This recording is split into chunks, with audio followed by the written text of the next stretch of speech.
पिछला जो अपना वीडियो था उसमें पुराने सिलेबस के अकॉर्डिंग अपने पास 10 से 12 क्वेश्चंस मिले थे। अब ये जो अपना वीडियो है इसमें नए सिलेबस के अकॉर्डिंग है, जिसमें आप अपने पास विंडो 11 ऐड हो गया है। ये कुछ इंपॉर्टेंट क्वेश्चंस हैं। पहला अपने पास है कि एक डॉक्यूमेंट है, उस डॉक्यूमेंट में अगर एक पैराग्राफ अपन ने बना लिया, उस पैराग्राफ में अगर अगले पैराग्राफ में जाना है, एक बनने के बाद जब दूसरे में जा रहे हैं तो दूसरे में कैसे जाएंगे, उसमें जाने के लिए अपन को एंटर करना होगा। एंटर करने के बाद नए पैराग्राफ में चले जाएंगे। उसके बाद दूसरा क्वेश्चन है कि वाईफाई का पूरा नाम क्या है। वाईफाई का पूरा नाम होता है वायरलेस फिडेलिटी। तीसरा है विंडो 11 में स्टार्ट बटन नहीं होता। जो विंडो 11 जो अपने पास नई विंडो आई है नए सिलेबस के अकॉर्डिंग, उसमें है कि विंडो 11 है उसमें स्टार्ट बटन नहीं होता। उससे पहले के जो अपने पास विंडोज थे उसमें सब में स्टार्ट बटन होता था, लेकिन अब जो विंडो 11 आया है उसमें स्टार्ट बटन नहीं है। पैन कार्ड का आवेदन एनएसडीएल में किया जाता है। जैसे आधार कार्ड है, पैन कार्ड है, इन सब की अलग अलग वेबसाइट होती है, अलग अलग पोर्टल होते हैं जिससे ये बनाए जाते हैं। वैसे ही पैन कार्ड है, पैन कार्ड की जो वेबसाइट है वो है एनएसडीएल। इसी में पैन कार्ड के लिए आवेदन किया जाएगा। फिर है एंड्रॉयड फ़ोन है। एंड्रॉयड फ़ोन में अगर सॉफ्टवेयर का पता करना हो तो अपन को स्टार #1234 और हैशटैग ये करना होगा। ये डायल करने पे अपन को फ़ोन का जो एंड्रॉयड फ़ोन है उसका वर्जन पता चल जाएगा। फिर है जीमेल में फाइल है। जैसे किसी को अपन मेल कर रहे हैं, उस मेल में अपन एक भी फाइल सेंड कर सकते हैं, एक से ज़्यादा भी कर सकते हैं। बस जो अपन सेंड कर रहे हैं उसकी साइज़ 25 MB से ज़्यादा नहीं होनी चाहिए। अगर 25 MB से ज़्यादा है तो वो फाइल सेंड नहीं होगी, और 25 MB तक है तो अपन उसमें कितनी भी फाइलें ऐड करके सेंड कर सकते हैं। उसके बाद है माइक्रोसॉफ्ट एक्सेल में वर्कशीट में जो शेप या फिर आउटलाइन फीचर है वो आउटलाइन कलर है उसकी विड्थ के अकॉर्डिंग किया जाता है।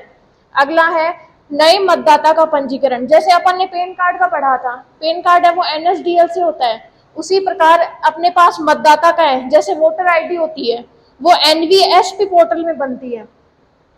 और जैसे कोई ट्रेन है, ट्रेन के लिए आ रही है या फिर जा रही है, उसके बारे में जब अपन को पता करना होता है तो अपन कैसे पता करेंगे, उसके लिए भी एक वेबसाइट होती है, एक वेब पोर्टल होता है indianrail.government.in।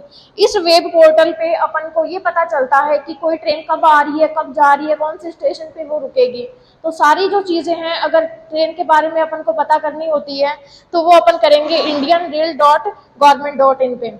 उसके बाद है जैसे कोई फोन है उसमें वायरस आ गया, तो ये सारे क्या है, ये सारे हैं वो साइबर थ्रेट है। साइबर थ्रेट का मतलब होता है जैसे अपना कोई फोन है वो हैक हो गया, तो कैसे होता है, जैसे अगर उसमें वायरस आ गया, ट्रोजन हॉर्स आ गया या फिर स्पाईवेयर, ये सारे फोन के अंदर जासूस होते हैं, जासूस के जैसे काम करते हैं।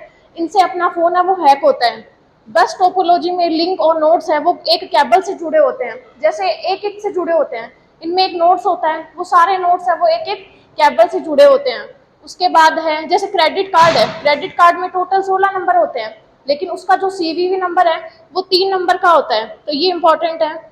उसके बाद है एमएस वर्ड 2010 में जैसे कट है, कॉपी है, पेस्ट है, ये कौन से में आता है, ये सारे होम टैब के अंदर पहला जो अपने पास ग्रुप है उसमें आता है, क्लिपबोर्ड ग्रुप के अंदर।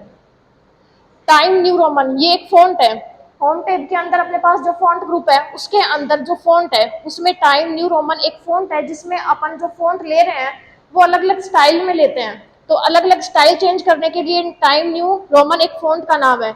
यदि आप स्लाइड शो के दौरान जैसे स्लाइड शो बना रहे हैं, स्लाइड्स लेते हैं अपन पावर पॉइंट के अंदर, उस पावर पॉइंट के अंदर जो स्लाइड्स ले रहे हैं उस अलग अलग डिजाइन के अंदर होगी, और उन डिजाइन को चेंज करने के लिए अगर चेंज करना चाहे तो कर सकते हैं, और अगर उसको पूरी ब्लैक लेनी है तो पूरी रिक्त लेनी है या फिर ब्लैक लेनी है तो कंट्रोल इसमें सिर्फ बी टाइप करेंगे। बी टाइप करते ही वो जो स्लाइड ले रहे हैं वो ब्लैक हो जाएगी। UPI unified payment interface, UPI की फुल फॉर्म है unified payment interface. MS word में जैसे फॉन्ट साइज है, अगर उस फॉन्ट साइज को बढ़ाना होता है तो कंट्रोल प्लस शिफ्ट प्लस ये अपन क्लिक कर देंगे, ये क्लिक करते ही जो फॉन्ट है उसकी साइज बढ़ जाएगी। और स्क्रीन है, उस स्क्रीन पे अगर एक से ज्यादा विंडोज है उनको रन करवाना है तो अपन स्नैप असिस्टेंट को काम में लेंगे। यूआरएल है, यूआरएल कहाँ शो होता है, एड्रेस बार के अंदर यूआरएल शो होगा। कंट्रोल प्लस शिफ्ट है, इससे जो डिलीट जो फाइल है वो परमानेंट डिलीट हो जाएगी। जो सिर्फ डिलीट करते हैं अपन अगर, तो सिर्फ जो डिलीट कर रहे हैं वो तो चली जाएगी रिसाइकल बिन में, और अगर अपन चाहे कि